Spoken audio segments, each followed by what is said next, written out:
What's up, guys? Welcome to another episode of Get Real Bass Fishing.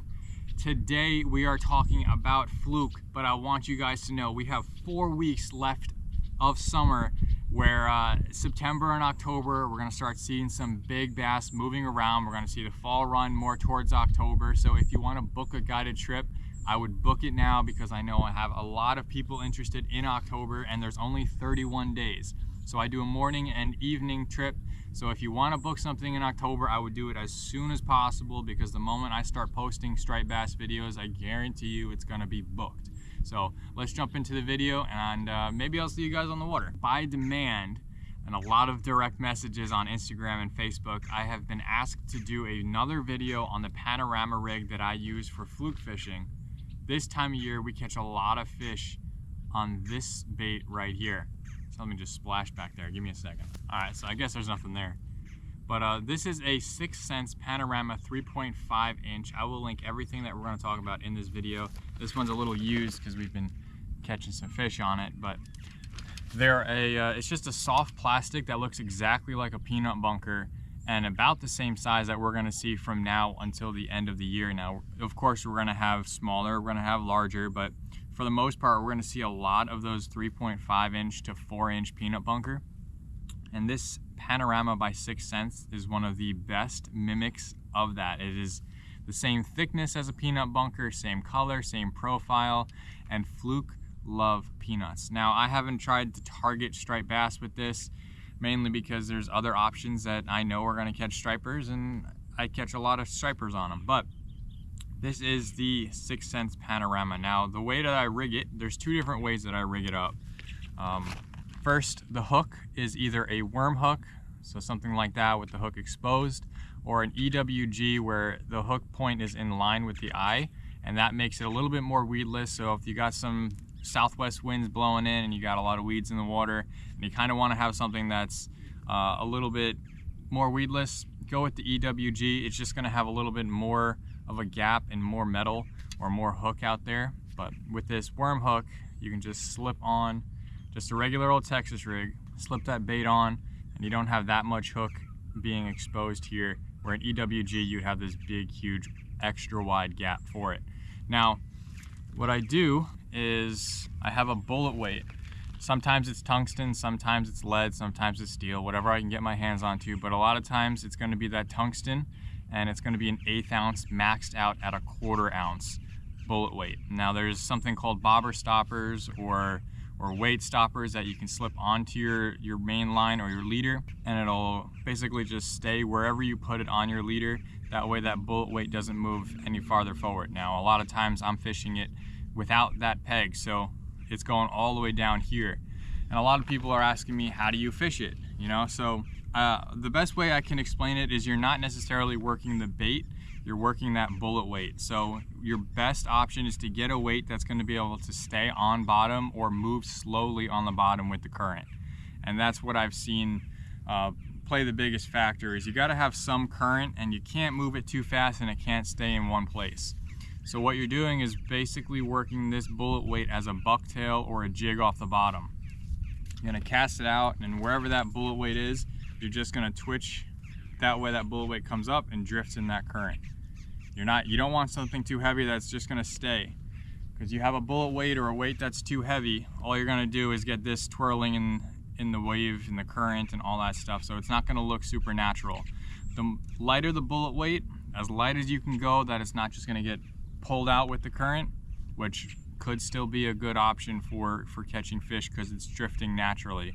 But you want to be able to work each zone as best and as long as possible to catch as many fish as possible. So I've been working with an 1/8 ounce and a 1/4 ounce, and I kind of just drop it down in the water and let it float around, because peanut bunker are snacks for fluke and they just absolutely love it.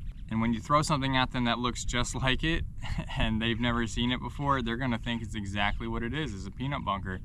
And you just work it. If you put a little bit of slack in your line, more line will come out from your bullet weight and it'll be able to drift higher and swim more inside that current and just basically look like a dead or dying bunker, which is very easy to do. You know, you scare a couple bunkers, some stripers hit a school of peanut bunker and just freak them out and they just float down to the bottom, and that's exactly what this Panorama rig is going to do. Now I'm throwing super light line as well. I have 8-pound super slick as my main braid, and I have 8-pound Seagar Gold Label fluorocarbon as my leader. And I also did an FG knot. Usually you see me doing like a uni to uni, or I'm doing barrel swivels, but on this kind of setup I'm doing an FG knot. Super lightweight rig. I have a St. Croix Triumph. This is the Bass series. This is not the inshore series. This is a St. Croix Triumph, 6'6" medium light. It's rated from 1/8 ounce to ½ ounce, 4-pound to 10-pound test. So I've found that this rod and the St. Croix GXR medium light fast, I think it's a 6'10", seem to be the two best options for this technique. The other ones that I have the St. Croix Legend Tournament inshore medium light fast, medium fast. They just seem to be a little bit too stiff for this option because we're using super light wire hooks. These worm hooks or EWGs are 2/0 or 3/0s. A lot of times I'm doing the 2/0s because the Fluke would just take it up. You don't really need anything bigger than a 3/0. But I found that softer action in the Triumph Bass series and the GXR Bass medium light fast has been some of the best rods that I have for this technique. Can it work with other ones? Sure, but I'm just telling you what I've been working with the best. It's super light rod, and then on a reel I have the Shimano CI4 Plus 2500. Now they don't make this reel anymore, but you can find it on eBay. It's one of the best reels that Shimano has ever made, and you can find them on eBay for about $140 to $160. Now this reel is what the Vanford replaced. So now the Vanford you're getting for either $260 to $300 plus. So if you can get them, do $140, $160 on a 2500 series for your Fluke setup. This rod was about 120, I want to say. So it's a fantastic setup, super lightweight, and the drag is really good on these CI4 Pluses. This is one of those reels that the professional bass guys use and continue to still use for lightweight finesse drop shotting and just going super light with the rods and the line. So if you can get yourself one of those, if you can't, it is what it is. You get a Daiwa, get an Acceler. I got a bunch of those. They're super lightweight. They're pretty good. They're about 80 bucks. I wouldn't go with any pens for this series or this technique because pens are a little bit bulkier. Their drag is a little bit choppy.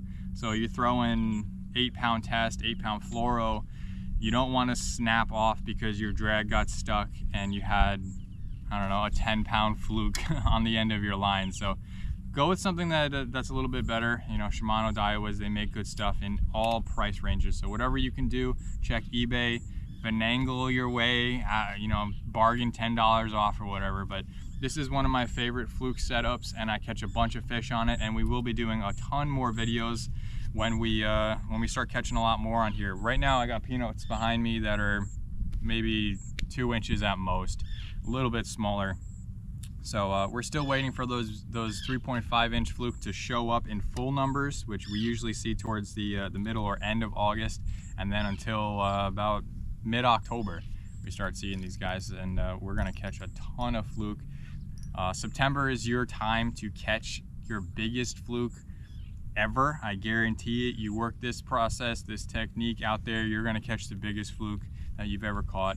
And every other technique, as long as you're in the right spots, you're gonna catch the largest Fluke of your life. Again, all of what I just talked about will be in the description below. I will suggest other rods, other reels, different price points, and other techniques and video links for catching some Fluke. So thank you guys for watching. Stay real, smooch and release, and have some fun on the water. I'll see you next time.